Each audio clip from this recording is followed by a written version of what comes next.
Hi, good afternoon. I'm Ilana Fine, Chief Operating Officer of VWG Wealth Management. I'd like to welcome you to our Your Life webinar, 10 Financial Tools We Love in February. The purpose of this webinar is twofold. First, we wanted to give our clients, their friends, and families an opportunity to get to know our full team of advisors and their varying areas of expertise. Second, we want to provide some actionable tools that align with the core values of our team and our firm. Over the next hour, each of our advisors will share one or two tools that could help you get closer to your financial goals or give you peace of mind. As someone who is new to the firm and to the wealth management industry, I find myself writing down personal notes about tips we pass along to our clients all the time. We will have plenty of time for questions at the end, so feel free to send in a question through Zoom Q&A button as they come up, and we'll respond at the end. If we don't have time for your questions, one of our advisors will follow up with you directly. Before we get started, I also want to remind you that we are recording this session and we'll be sending out a link so you can rewatch or share with somebody else. So now I'd like to turn the mic, Now I'd like to just give you a little bit of a view of our agenda. These are the 10 tools we'll be talking about today. And to get that started, I'd like to turn the mic over to Lynette Jones, one of our 7 certified financial planners. She leads our financial planning practice and is our in-house life transitions expert. Thank you, Ilana. I'm going to kick us off by talking about financial planning. And let's start by answering the question, why do you need a financial plan? Well, we've all heard the old adage, those who fail to plan to fail. At VWG Wealth Management, we want our clients to have the peace of mind that a financial plan can bring. For clients as well as our prospective clients, we believe that planning comes first. We get to know our clients best through the planning process.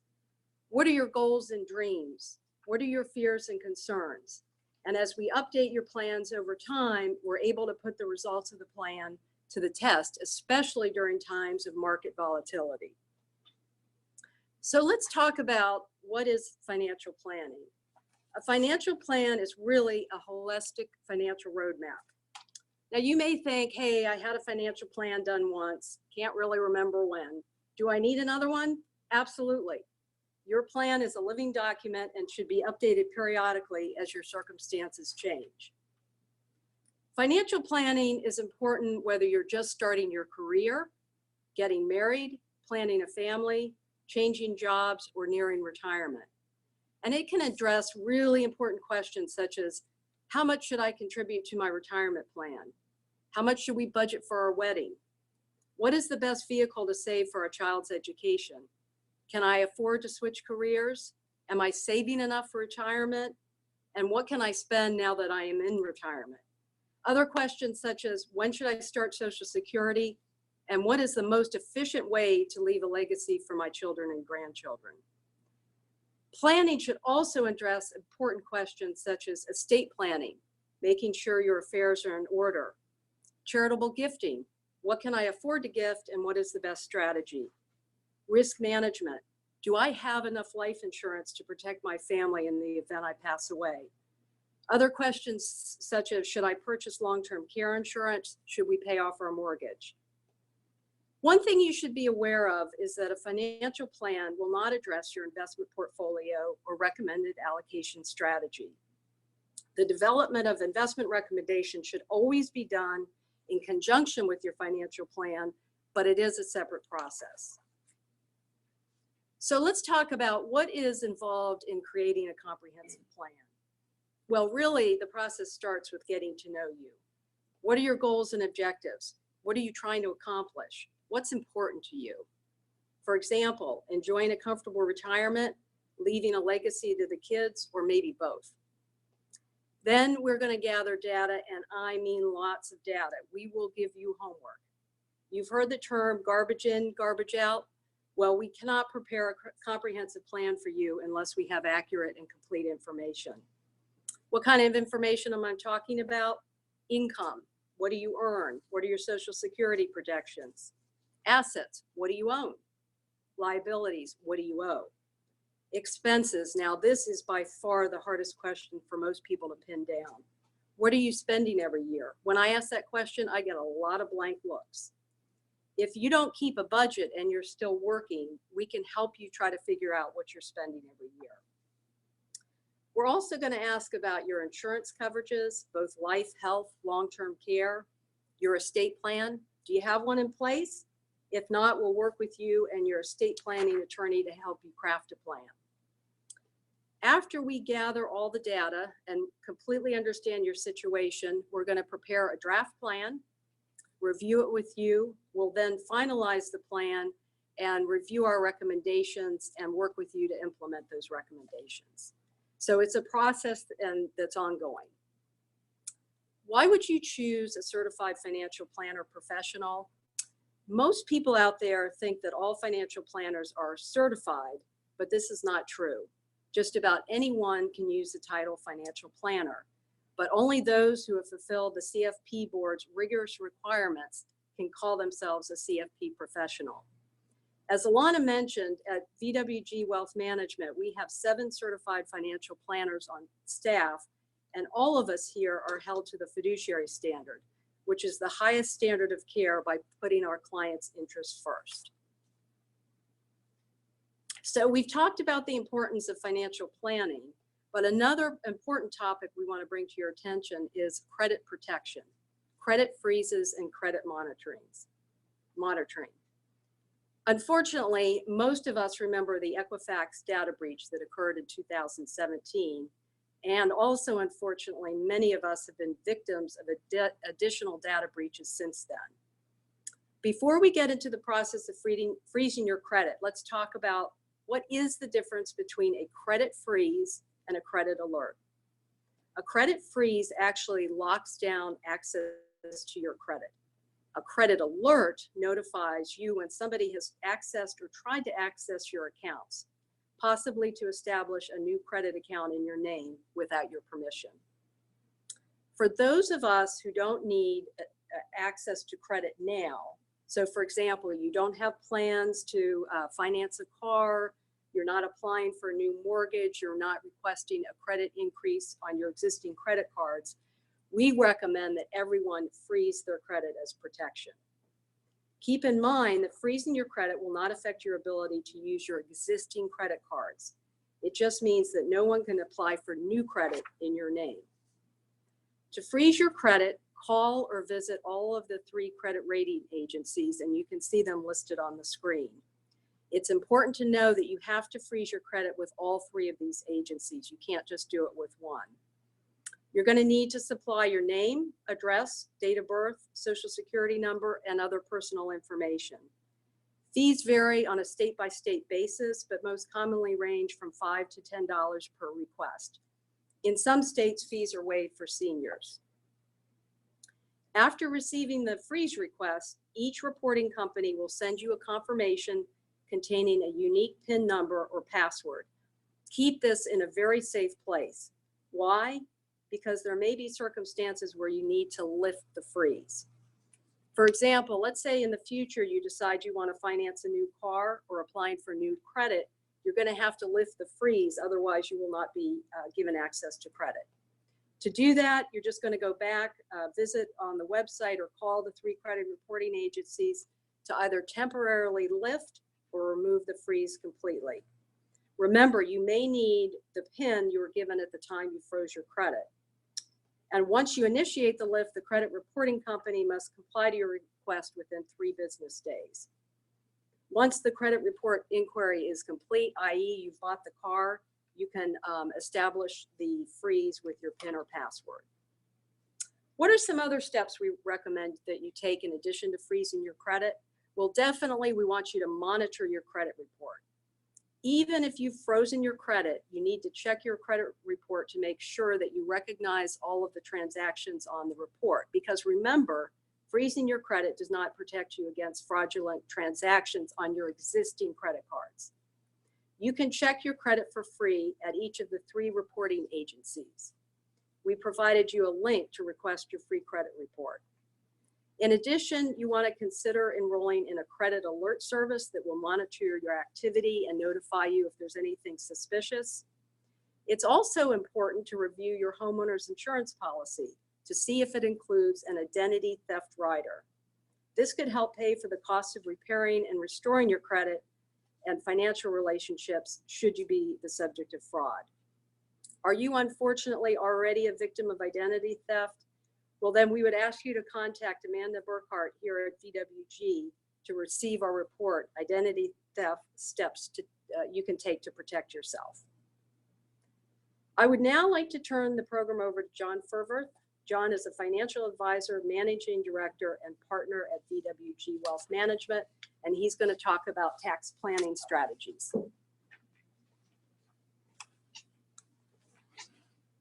Thank you, Lynette. It's John Burkhart.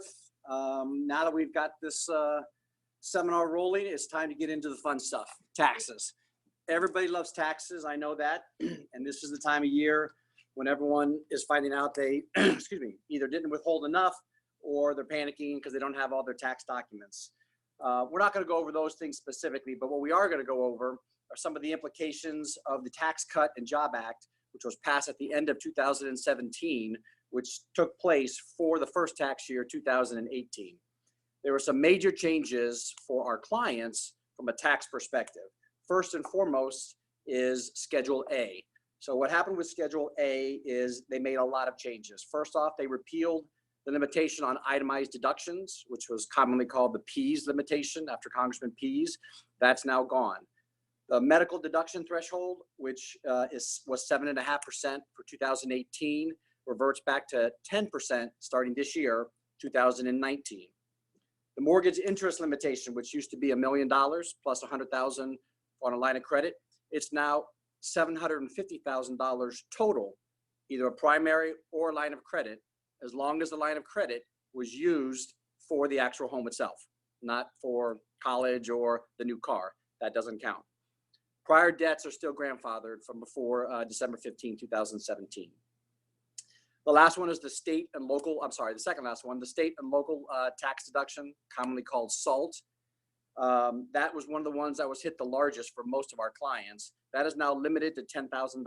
So essentially adding local tax, local state tax, and property taxes, the maximum number is 10,000. Big, big difference there. And finally, the miscellaneous deduction subject to the 2% threshold are no longer available. So again, what does that last one mean for our clients? Well, most clients had miscellaneous deductions in a variety of different areas. Unreimbursed employee expenses, you could put it there. Tax preparation fees, hobby expenses, investment fees and expenses, legal fees and safety deposit fees. All of those were a part of Schedule A, and they are no longer a part of Schedule A. They're all gone. All those itemized deductions are gone. So as you can see, we've had a fairly significant change in Schedule A. So the best way to approach this from a planning perspective, because we're VWG, we love to plan, is take a look at what the new numbers are. So if you look at the new standard deductions for 2019, and I use 19, not 18, because 18 is behind us. Even though your tax preparer is working on 18, you have to live in the real world, which is today, 19. So the individual numbers are 12,200, 24,400 for a married filing jointly. Surviving spouse is also 24,400. And then there's a few more down below, specifically an additional deduction of 1,300 per person in a married couple if you're blind or over the age of 65. For an unmarried, it's 1,650 is the deduction. So those are some important numbers, because once you figure out where you fall, let's just say you're married filing jointly, your standard deduction is 24,400. Why that's important is in this coming year, in 18 and then in 19 as well, 80% of people are going to be filing the standard deduction. Many of you right now don't realize that you're going to file a standard deduction for 2018, and it'll be the first time you've done it possibly in your life. So let's take a look at the Schedule A math and figure out what we can do, and do we have any control of it. So how does it work first? Math is actually fairly simple. There's just 4 items to see whether you're going to use Schedule A. The first one is medical expenses. So if you have significant medical expenses or long-term care contracts, or you live in a retirement home that some of the fees count for medical expenses, your fees are deductible once it's greater than 10% of your adjusted gross income. So that's important. All your fees aren't deductible. It has to be greater than 10% of your adjusted gross income. That's part one. Part two is state and local taxes. Again, SALT. That number is, for many clients, it's $10,000. Doesn't matter that you have $12,000 in property taxes and $10,000 in local taxes. It's just $10,000 for many people. Number three is your mortgage interest. So whatever the actual mortgage interest that you get on your 1098 at the end of the year, that's the third number. And the fourth number is charitable deductions. That just depends on how much money you give to charity. So that's it, 4 numbers. Medical expenses, for many people, it's 0. SALT, for most people, it's 10,000. Mortgage interest, whatever the interest is, and then charitable deductions. So as you can see, the planning has changed rather dramatically. So let's figure out if there's anything we can do to try to stack it in your favor to figure out how to maximize your Schedule A deduction. And that's the famous word that you may have heard now called bunching. Everyone's using it. Bunch your deductions. So what does that mean, and how does it apply to this? So those who have medical expenses, this is actually an interesting one because medical expenses are deductible in the year that you pay them, not when they're assigned to you or when you actually incurred them for when you pay them. So it might be, depending on your situation, it might be very smart late in the year, if you know next year is possibly going to be a lot of medical bills, pay them at the, not during the end of that last 3 or 4 months, but in the beginning of the next year. And then you could add both, in this case, 2019, if you do it in the fourth quarter, or you do it, those bills late in 2020, and then all of 20 bills. So if you bunch your medical expenses and pay them all at once in the new year, you might be able to reach that 10% threshold. That's if you have a lot of medical expenses, okay? Number 2, SALT, state and local taxes. Again, it's deductible in the year you pay them. If you've been assigned the bills for property taxes or things like that, or even for local taxes and you prepay it, if you prepay it in December versus January, it's deductible in that year. So you may want to look at, can you pay either property or some prepaid to the IRS local taxes, state taxes in advance to try to bunch them together. Mortgage interest, you have no control over this whatsoever. It comes out on the 1098, whatever your mortgage is, it is. The only way you can control this number is deciding to pay down your mortgage to a lower number. That's the only impact you have on mortgage interest. And then finally, charitable.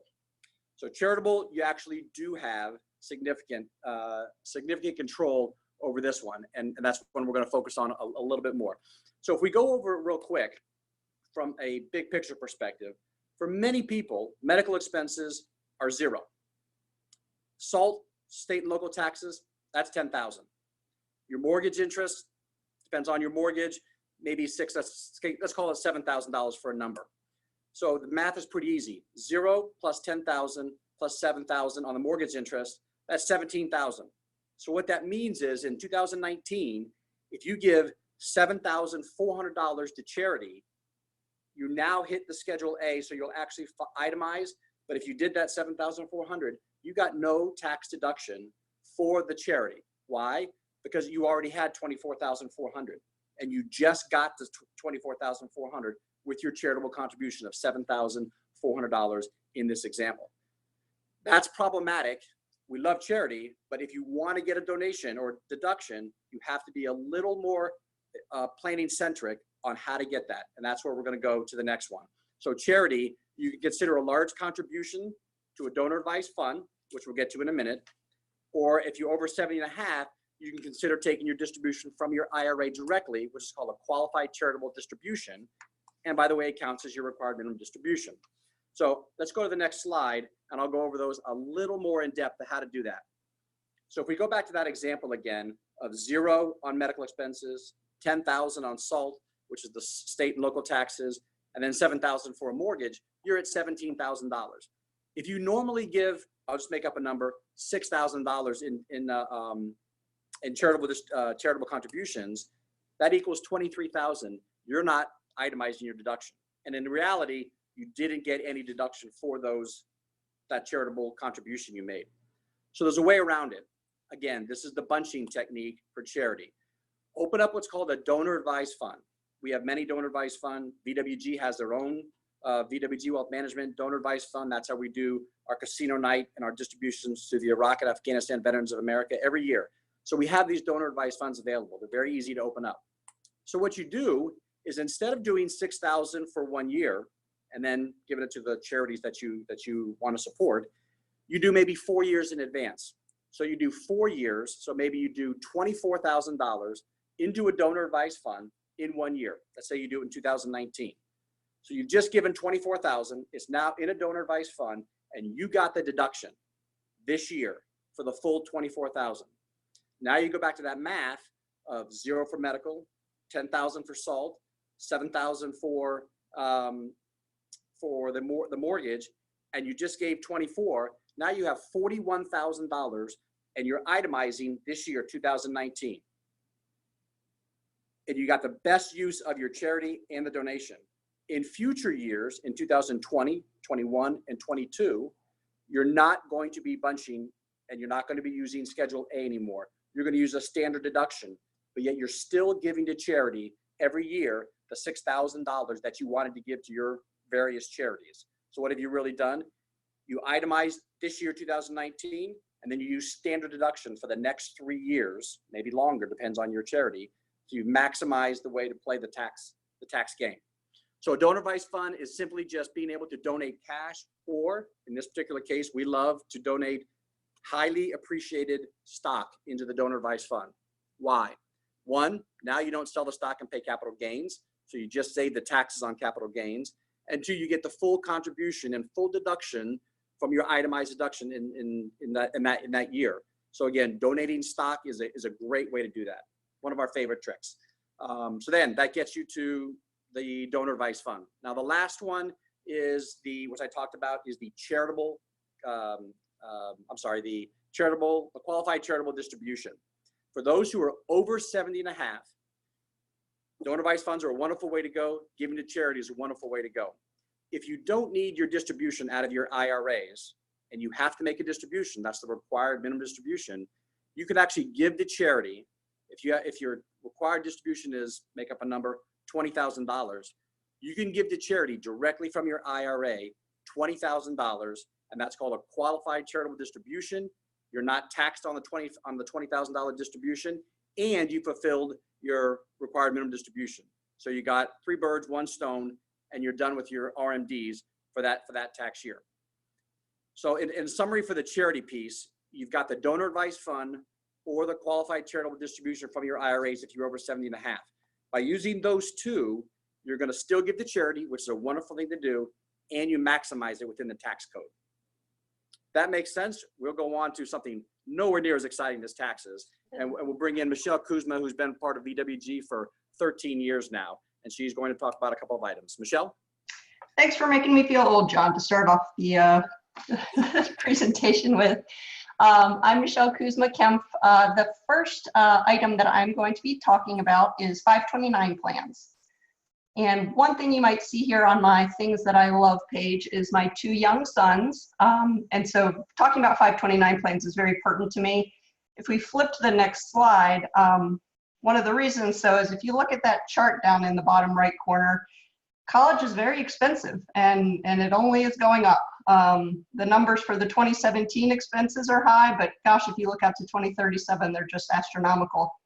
So 529 is basically a way for us to help save for college. So 529 is a tax advantaged plan to help pay for education.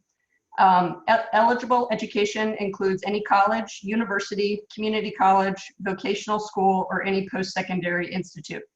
In the past, 529s were only used to actually pay for college, but beginning in 2018, they can now be used to pay for private elementary or high school, and that's up to a $10,000 a year limit. The plans are often owned by parents for the benefit of a child, but they can actually be owned by a grandparent or any other family member. So the way that they work is you put after-tax money into the account. Some states will actually offer you a tax deduction on the contributions that can make them a little bit more beneficial. So for example, in Virginia, up to $4,000 per account per year is deductible in computing your Virginia taxable income with an unlimited carry forward of excess contributions. In Maryland, up to $5,000 per beneficiary per year is deductible, again, only on your Maryland taxes and computing your income with a 10-year carry forward of excess contributions. The way that these accounts work is just like with your 401k. You've got a list of mutual funds that you can invest in. You would actually be invested more aggressively the farther out you are, so the younger your children are. And then as the closer you get to actually needing the money, just like with your 401k, as you get closer to retirement, you would get the investments would then be a little bit more conservatively invested. So earnings are tax deferred as long as the distributions are used for qualified expenses. They're tax free. So qualified expenses are things like tuition is the big one, but room and board.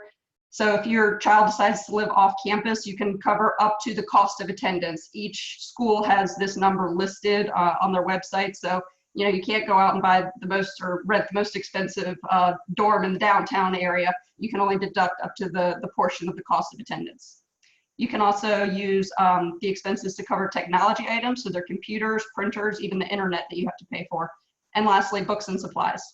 So equally important, what items are not covered are things like getting to the school. So if you decide to go to a college that's out of state and you need to fly there, you cannot use your 529 to cover the cost of your flight. Can't cover any other sort of traveling or parking fees either. If you decide to join the college's fitness clubs, you can't deduct those. You can't deduct health insurance or room furnishings. And then although it would be really nice, you cannot use your 529 to repay student loans. So if you end up using the funds for any expenses that are not qualified, you have to pay taxes on the earnings as well as a 10% penalty. And you can always change the beneficiary on the accounts to another family member. So just keep in mind if your child decides not to go to college or doesn't need all the funds or gets a scholarship, you can always change the beneficiary to a sibling or even a cousin, and there's no tax consequences to making that change. So how do 529s affect your financial aid? A 529 plan that is owned by the student or the dependent student's parent is reported as a parent asset on the FAFSA form, but distributions from that 529 are ignored. A 529 plan that is owned by anybody other than the student or the parent, like a grandparent or aunt or an uncle, is not reported on the FAFSA, but the distributions from that 529 plan would be reported as untaxed income to the student. So there's a lot of nuances there. It's best to just speak with your advisor at VWG to help with your specific situation and figuring out the best time to pull money out of different accounts if you do have a 529 owned by the parent as well as a grandparent. Next slide, please. So the next topic that I'm going to be discussing is writing letters to your heirs. So one of the greatest gifts that you can give your loved ones is a letter of instruction upon your passing. So when a loved one passes away, it's often a very difficult, overwhelming, emotional, and stressful time. And a letter of instruction can help by leaving a roadmap as well as outlining in your own words your wishes. So there are often two parts of these letters. There's a logistics side and then there's a softer side. So starting first with the logistics side.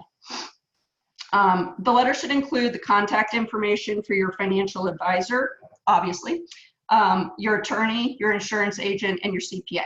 You should also have a list of all of your investment accounts, insurance policies, loans, cemetery plot records, real estate holdings, military benefits, or any other retirement income. Or another way to do this is to take the financial plan that VWG has created for you and include that. You should also have a list of the whereabouts of any and all tangible assets that are not readily accessible. So things like your Social Security statements, recent tax returns, legal documents like your wills and trusts, titles and deeds to real estate or rental properties, where you have your safe deposit boxes, as well as the keys. And lastly, since so many of us have our investments or our important information held on computers, you need to have access to your digital assets. So, you know, what websites to use, what are your usernames, what are the passcodes? On the more sentimental side, which I think is really the more important part of this letter, is you should include a written letter to accompany your will. The will is a very sterile legal document. Basically, the letter that you're writing is going to explain why you wrote the will the way that you did. So things that you would include are information about your children's personalities. So why did you decide to wait until, you know, child A was 30 years old until they could access their funds? Or why did you choose to leave a certain object to one over the other? So it's kind of writing in your own words why you wrote the will the way that you did. It can also include informal information about the dispersion of assets, such as who gets what sentimental possession or heirloom. So the will might state that these articles are going to be distributed according to this letter. You can also include funeral instructions and information about what you'd like in your obituary. You can note if you've already paid for your funeral and whether you'd like to be buried or cremated. You could have preferences for music and speakers at your funeral. And if you'd prefer that mourners donate to a specific charity rather than sending flowers, that's something you would put in the letter. Another thing that we often would advise you to include in this letter is what to do with your pets. So these are often, times part of our families. So who's their vet? Who do you want to take care of them temporarily after you pass away? And who's going to take care of them long term? Do they have medications that they need to be taking or any other special needs? And lastly, who do you want to tell? So which friends or family do you want to be informed about your passing, and what's the best way to get in contact with them? So although this is not a pleasant topic to think about, this letter is definitely intended to make life easier on your family after your passing. So the hardest step is normally just sitting down and getting it done, but it's definitely a blessing to pass on. So that's it for me. From here, I'm going to pass it on to Christina James, who's going to talk about how you're going to protect your family. Thank you, Michelle. In the spirit of taking care of your family, I would like to share with you a way to protect you and your family. At VWG, we know how hard our clients have worked to build their assets. And the more your assets grow, the higher your liability risks are. No matter how well you've covered your bases, sometimes things just go wrong. A car accident, a guest who slips and falls on your property, a lawsuit. If you aren't properly educated, sometimes an unfortunate situation can compromise your financial security. Just like you plan for retirement or save for your children's college education, excess liability insurance, also known as umbrella insurance, is an important part of your financial plan.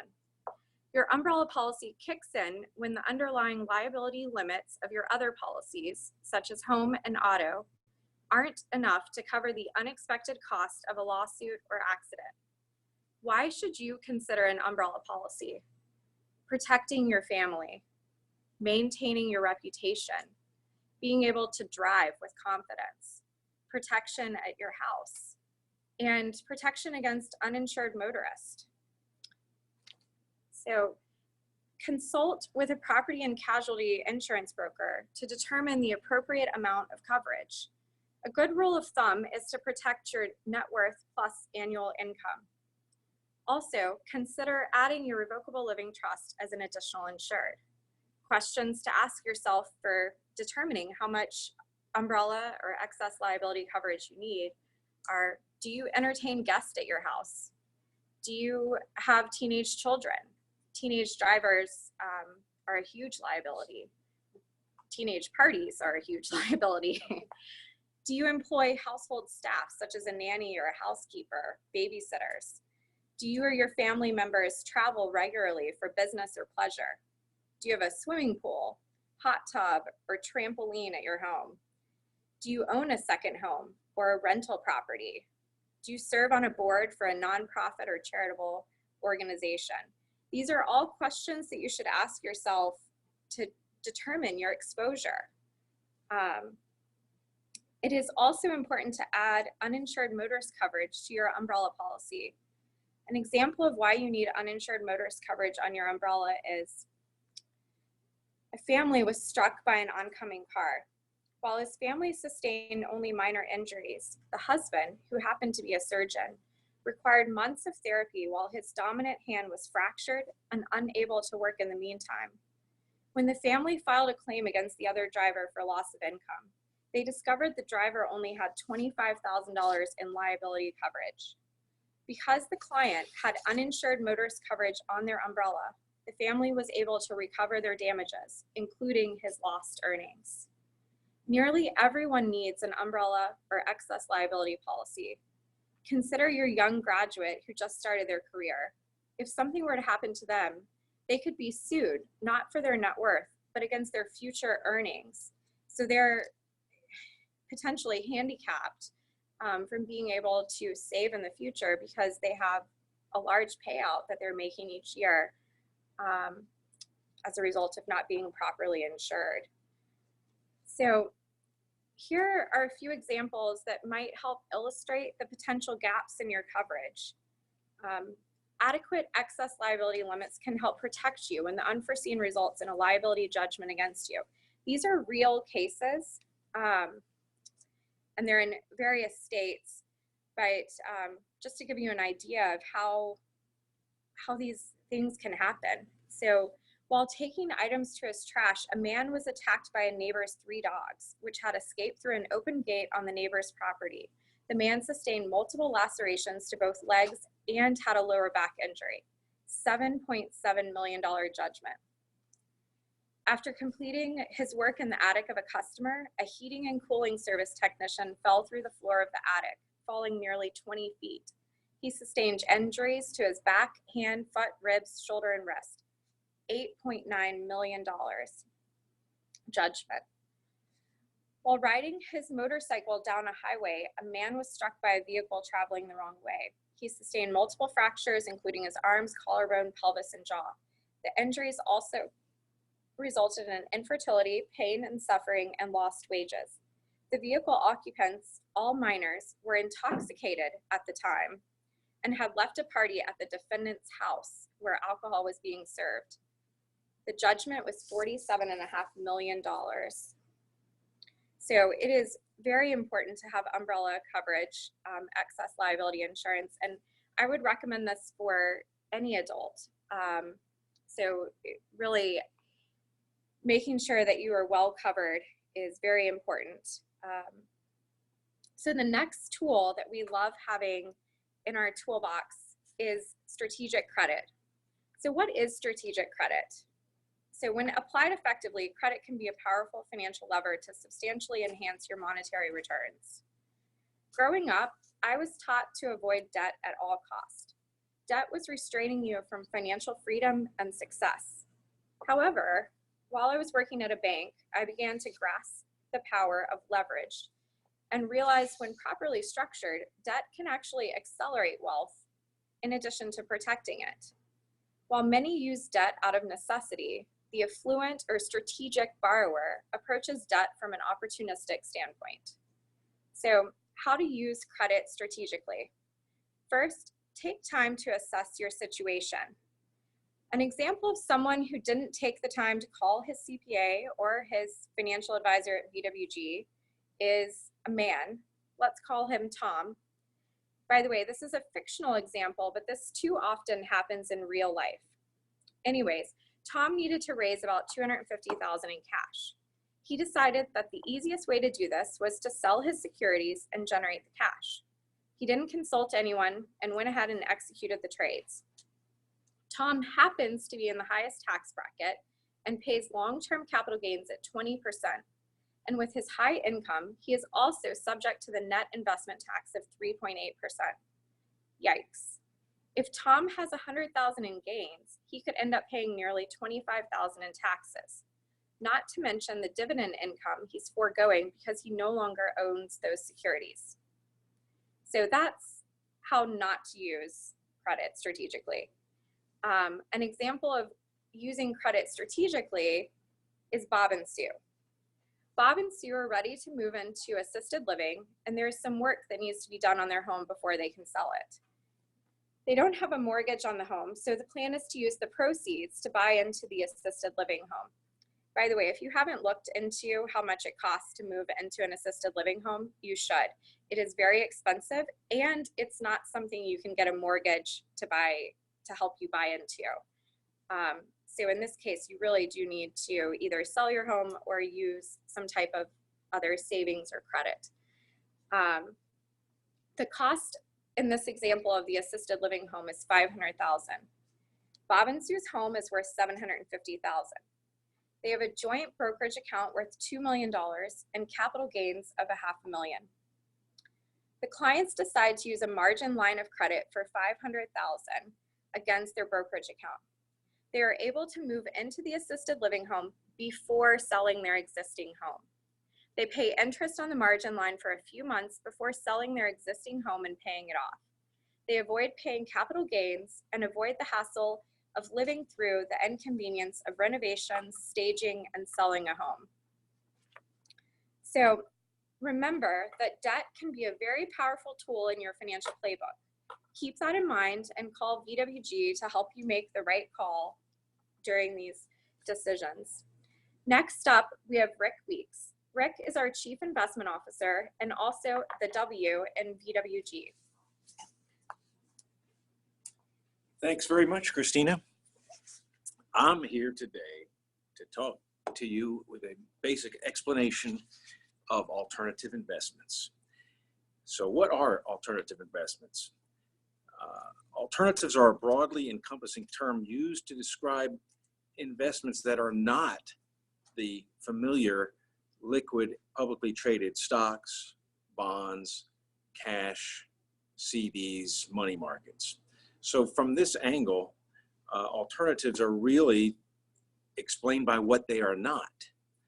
And for that reason, we're not always so crazy about the whole term alternatives. However, these terms, alternatives and non-traditional, do not imply that alternatives are uncommon or newfangled things that, people never invested in before. Tangible assets, such as gold or land, are arguably the oldest investment classes in existence. So from this angle, alternatives refer to less liquid assets that are not easily securitized and cannot be readily traded. So really, alternatives are a hybrid term that can refer both to the asset type, meaning not publicly traded stocks and bonds and cash, or the strategy that's being employed to manage. So a large subset of alternatives are investments in strategies that cannot be accessed through public markets. And they often are structured as private partnerships or closed investments, which do add another set of complexity and suitability. Subsets of alternative investments would include the tangible assets we mentioned earlier, and that would also include private real estate, let's say oil, other commodities, maybe even art, rare coins, and collectibles. They also would include asset-constrained strategies or limited access to a very narrow, unusual asset class such as distressed debt or reinsurance or royalties. They certainly would include private, non-public assets such as business ownership in a young growing company such as venture capital or private equity, or ownership of real estate as a business. And then lastly, they would include private vehicles such as hedge funds, which could employ, leverage, or take some very unusual strategies, shorting, things like that. The main question, and what we love about alternatives, is addressed in the question: why should we even consider owning these in a portfolio? And perhaps the most important reason to consider alternative investments within a portfolio is diversification. The old adage to investors is that the only free lunch for investors is diversification. Simply put, don't put all your eggs in the same basket. This also then stems to modern portfolio theory, which says we shouldn't consider the risk of any asset in isolation by itself. We have to look at it in terms of the overall portfolio.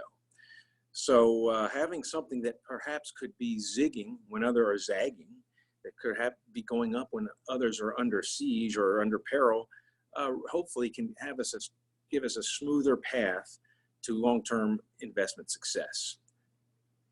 It also helps us being swayed by behavioral biases or listening to the popular news and conjecture.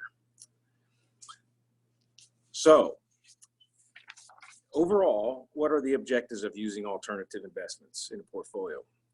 Those are to increase diversification, to attempt to lower portfolio volatility, to attempt to improve performance, to provide access to certain assets that don't belong in a liquid tradable wrapper, and also to give us some behavioral benefits of periodic pricing and limited liquidity. What are the downsides?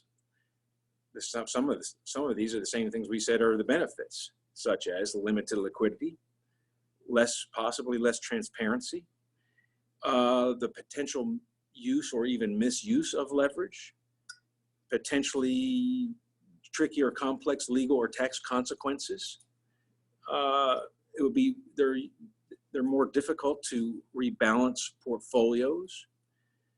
So it's a trade-off. We love them very much, but we have to place them with high concern about suitability. They're not for everyone. They have to be considered on an individual basis, one by one, and they cannot be implicated in a cookie cutter fashion across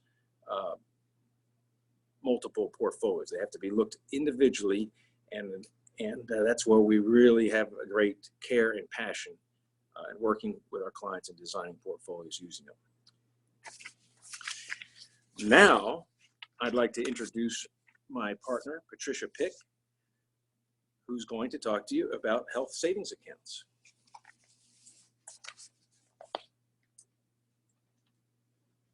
Thank you, Rick. By now, if you're still listening, your head may be spinning with all this information. But I personally think that we've saved the very best topic and best presenter for last. Health savings accounts are not very well-known vehicle that can be used for savings. They are triple tax advantage savings accounts available to people who have a high deductible health plan with their employer. I say triple tax advantaged because your contributions are made pre-tax. Those contributions are then invested, much like an IRA is, and the growth of those contributions is tax-free. And then when you withdraw these contributions and that growth, when you withdraw them, unlike traditional IRAs, you do not pay taxes on the withdrawals. So that's the triple tax advantage. Contributions are not subject to income tax. Earnings and interest from your investment in that account grow tax-free, and withdrawals are tax-free as long as they are used to pay for qualified medical expenses. You can contribute up to $7,000 pre-tax in 2019 if you elect family coverage under your employer's health care plan. And if you're an individual, $3,500. If you're over 55, you can contribute an additional $1,000 as a catch-up to those totals. Many employers also may offer a company contribution to your plan. It's important to keep in mind that the funds that are deposited into an HSA are owned by the individual and can be invested, as I mentioned, in a variety of choices, much like a retirement plan or an IRA. Unlike flexible spending accounts, the amounts accumulated in an HSA continue to roll over and grow each year. Balances that you've accumulated in your HSA are not subject to the use it or lose it rule like flexible spending accounts that some of you may be familiar with are. And you can use these expenses at any time, these contributions at any time to cover out-of-pocket medical expenses. But what a lot of people use them for is, like I am, is to accumulate year after year for when I'm older and medical expenses are likely to be much higher. What you see on the screen here is a projected cost for a 65-year-old couple today over their lifetime, what they are likely to spend. And in 2018, that estimate is $280,000. That is out-of-pocket costs that are not covered by Medicare. That does also not include long-term care. So if you are a 65-year-old couple today and you're going to live into your mid-80s, you can expect to pay out of pocket over the next 27 years, $280,000 before you consider long-term care costs. That's a rather shocking number, and you can see how much it's gone up.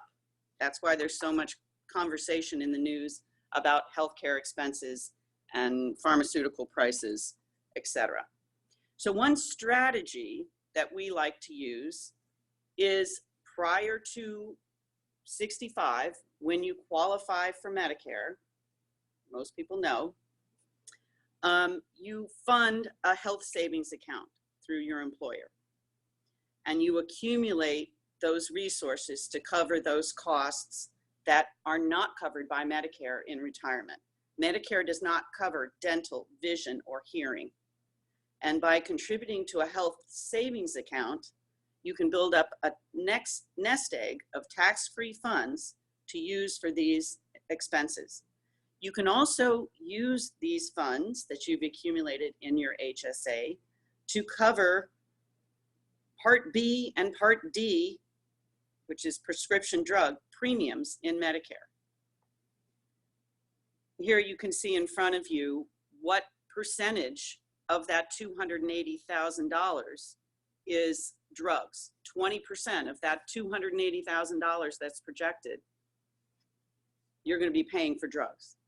35% is for Part B and D premiums. 45% of that 280 is for deductibles, co-payments, co-insurance, those kinds of things. That's where that 280 comes from.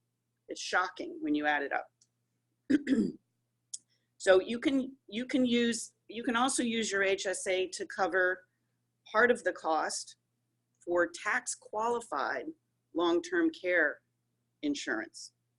And that's something that we can help you with at VWG in figuring out how much to fund and whether you should fund an HSA.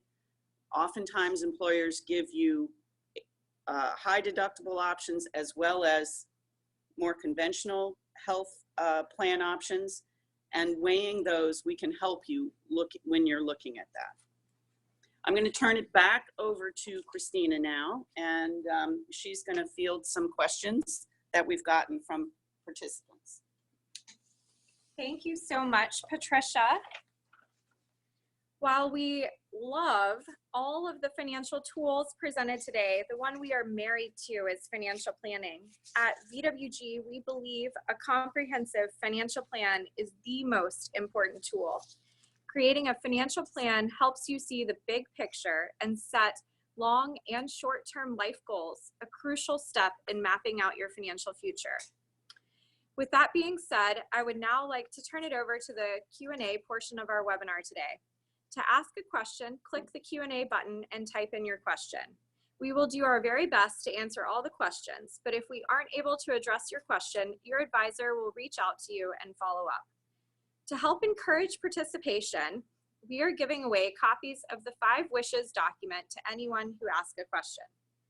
5 Wishes is an easy-to-use, legal, advanced directive document written in everyday language. It helps all adults, regardless of age or health, to consider and document how they want to be cared for at the end of life. 5 Wishes is unique among all the other living will and health agent forms because it speaks to a person's needs: medical, personal, emotional, and spiritual. 5 Wishes also helps to guide and structure discussions with your family and physician, making conversations easier. While VWG still believes that you should do proper estate planning with an attorney, we hope that the 5 Wishes document can be used as a guide for conversations with your family about how to handle those tough decisions. Now, for our first question, looks like the question we've been asked is for Lynette. And why is it important to know what my expenses are as part of a financial plan?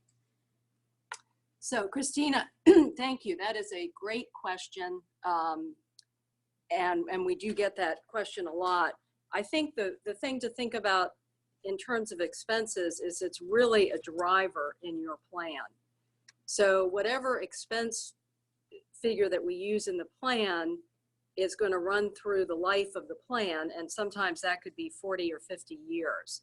So it is very, very important to know what you're spending now, especially if you're not in retirement, and then try to figure out what you might be spending in retirement.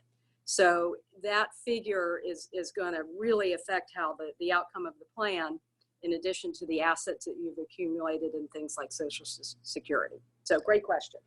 Thank you, Lynette. I think financial planning is very important and also very popular questions. How do you determine if a financial plan is successful or not? How do you know? How do we know? And that's a question we get a lot as well.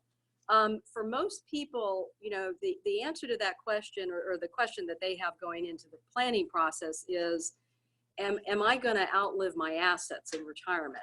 So the way we define if a plan is successful is that you do not outlive your assets. And one thing to note is we are very conservative in our planning. We assume that everybody lives to age 95, no guarantees on that. So as we run the numbers and we look at the math, you know, if the assets are, even if they're, you know, decreasing later in life, as long as you haven't run out of money and you're still able to live a comfortable retirement, we would define that as success. Great, thank you so much. The next question is actually one for Michelle, so I'm going to turn it over to her. But Michelle, does VWG offer templates to assist in writing a letter to heirs? Yes, there's a lot of information online on this, and we've certainly done some of the homework in determining which templates are the best. That being said, this is obviously only for the logistical side of things, you know, making sure that you've got all of your accounts listed, or your CPA and your financial advisor. For writing the more personal side of the letter, that's going to be something that would completely come from you. But in terms of the logistical side, yes, we absolutely have templates we can share. Wonderful. Thank you so much, Michelle. And while you're answering questions, one more question. Every state has a 529 plan. Does it matter which one a client uses? So yeah, I saw somebody had written in about this question as well. And if you're in one of the states that offers the state tax deduction, like I mentioned with Virginia or Maryland, yes, you have to use the 529 that is associated with your state. If you live somewhere like North Carolina that does not offer a state tax deduction, you can then use the 529 from any state you want. If for any reason you did live in Virginia and you really didn't want to use the plan offered by American Funds, which is the 529 sponsored by Virginia, you could use a different 529 plan, but you would not get the state deduction on your contributions. Okay, wonderful. Now, the next question, people must have really liked the taxes and the donor advised funds, John. The next one's for you. Does VWG help me determine how much I should put into a donor advised fund? And do you help determine the best assets to contribute? So the answer to both those questions are yes. First and foremost is what to contribute. So there's lots of different ways to do it. You can always contribute cash if that's your preference. Our preference is to donate a highly, a stock that has a gain, so a highly appreciated asset. So we can put that in there. You don't have to sell it. You don't pay tax capital gains taxes, which Christina talked about could be as high as 23.8%. So, and plus the state. So we prefer highly appreciated assets to contribute to the donor advised fund. How much to put in depends a little bit on how consistent every year you are with your contributions, and if this is a one-time thing. For my own particular situation, I put money into a donor advised fund. I put a highly appreciated stock, and my intention is so that should last me 4 to 5 years. So for the next 4 to 5 years after this, I will use the standard deduction. And at that point, my donor advised fund should be back down to almost gone, and I can play the game again, put another large amount in for the next 4 or 5 years. So it really depends on how much charity you intend to give each year, and then plan it for at least 3 to 5 years, somewhere between that, and use your donor advised fund for all future contributions to charity. Great, thank you, John. Another question came in about SALT, the state and local taxes. How can you bunch SALT expenses into 1 year if the limit's $10,000 per tax year? So it depends. If your property tax is 13,000 and your local taxes are 13,000, the answer is you can't because you've hit 10,000. But there are many people out there that have fairly low property taxes, and they usually get their bills every 6 months. So if you, and maybe their income's not very high, so they don't have a lot of local state taxes. So what you can do is use the bunch them together, pay your property taxes in advance for the future year if they've already been assessed, and that's one of the keys. They have to have already been assessed. So you could bunch it in 1 year, so you're paying really a year and a half's worth of property taxes. That can get you closer to the $10,000 max, so you can deduct in that year. It also will depend on your mortgage and your charitable deductions to see if you can actually get the itemized. So that's the way to use it if you're below the 10,000. Great, thank you. Patricia, the next question is for you. Can you contribute to a health savings account once you are over age 65? No. Once you are applied for Medicare, you can no longer contribute to a health savings account. I also saw a question from somebody about whether there's an HSA option, outside of your employer, and the answer to that, unfortunately, is no, there is not. So if you are self-employed at the moment, there is not an option for you to be able to set up an HSA. Now the next question is investment related, so I'm going to let Rick take that. And they said, I like what you're saying about alternatives and it sounds very attractive. However, I'm concerned that they aren't liquid. So Rick, I'll definitely let you take that. Okay. Well, the answer is twofold.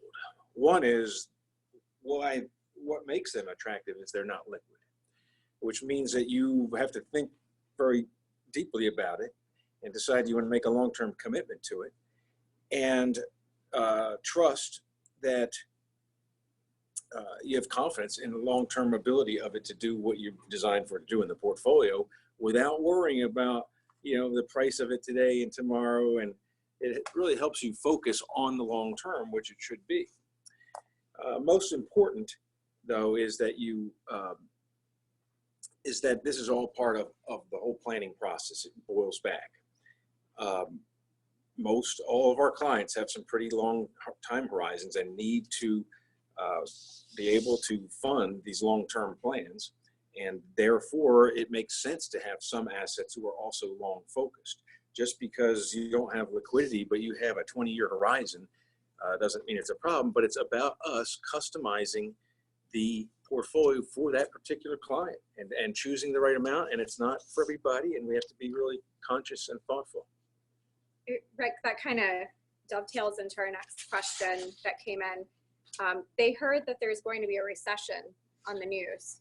The news was saying there's a recession coming. Does it make sense to invest in alternatives? Well, that sounds like a twofold question to me. The first part of it is about forecasting a recession. Well, I think that goes to the old adage, what does it say? Economists have predicted 20 of the last 7 recessions. So first of all, anyone who knows exactly when a recession is coming, maybe we would have a place for them on our staff. And on top of that, a recession doesn't necessarily even mean that a lot of traditional assets are going to do poorly.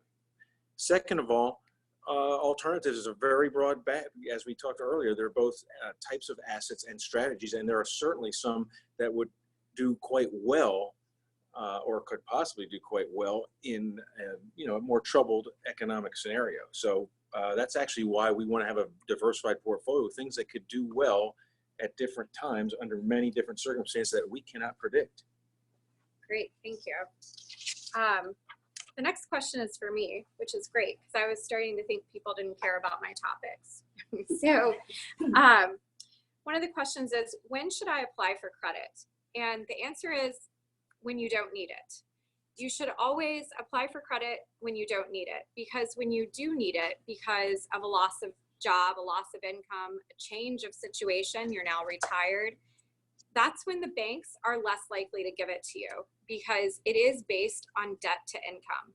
So it's always going to be not what you actually have coming in potentially, but what you're showing on your tax return as your income is how they calculate the debt to income. So it's really important to go ahead and put credit structures in place before retirement, before you actually need them, before a job change, so that you can have it there for you when you need it. The next question is also for me. I have an umbrella policy. Is my rental property automatically included in the coverage? And the answer to that is possibly, but you really need to call your insurance company to verify which properties are or are not covered. And also making sure that you're adding your revocable living trust, if you have one, as an additional insured party, because most likely you've put your house, you've retitled your house and other assets into your trust. And so you want to go ahead and add them as an additional insured. But always, always, always consult your property and casualty agent to verify what is and what is not covered. And then another question came in about umbrella insurance. And it says, should a nonprofit have insurance to cover board members? Yes, they should. They should, but not all of them do. Maybe they can't afford it. I remember when I was working at a bank, one of the bank's clients was actually on the board of a neighborhood association, and there were some issues, and the neighborhood association let their umbrella policy lapse. The board members got sued, and they got personally sued, and they were personally liable because there was no insurance covering the board. So yes, they should have it. You should always, if you're joining a board, make sure that they have that proper coverage, but also make sure that your own coverage, carries over to that as well. We have lots of questions coming in, which is exciting. So we probably need to order a lot more 5 wishes documents. I can't read that, Patricia. Okay. This is for Michelle. Michelle, how far ahead of time, the person who wrote the question said they have a 9th grader. Do you advise shifting assets in a 529 to more conservative options? So it's just like any investment. It doesn't mean that because they're in 9th grade, 100% of the account is going to be shifted, but it certainly is a time to think about shifting a portion of it, because college is on the horizon and only a few years away. So that definitely moves a portion of the assets that need to be more conservative, just because we don't want to worry about what happens to the market over the next 3 years. So it's definitely a time to start moving at least a portion of the money into something that's a little bit more conservative. Great, thank you. And we have one more question on health savings accounts. The question came up, if one spouse works and the other doesn't, but is covered by the working spouse's health coverage under family coverage, can you contribute the $7,000 maximum? And the answer to that is yes. As long as your spouse, whether working or not working, is covered by your plan, then you can contribute for a family. Once they qualify and apply for Medicare, that is no longer the case. Okay, so keep that in mind. Patricia, I have another question about health savings accounts. And should adult children contribute to a health savings account? Someone that's 22, 23 years old, should they be looking at a health savings account? I would say if you're maxing out, if your working adult child has already maxed out what they can contribute to their retirement account, then absolutely. Just putting a few $100s a month into a health savings account to even a 30 or 35-year-old would accumulate quite a sum of money at the age of 65.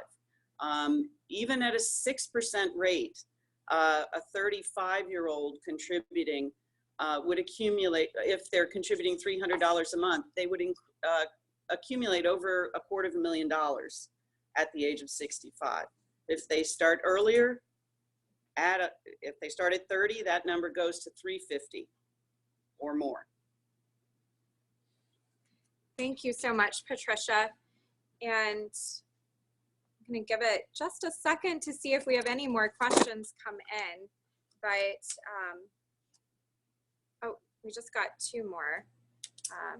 What type of agent or company should one go to for umbrella coverage?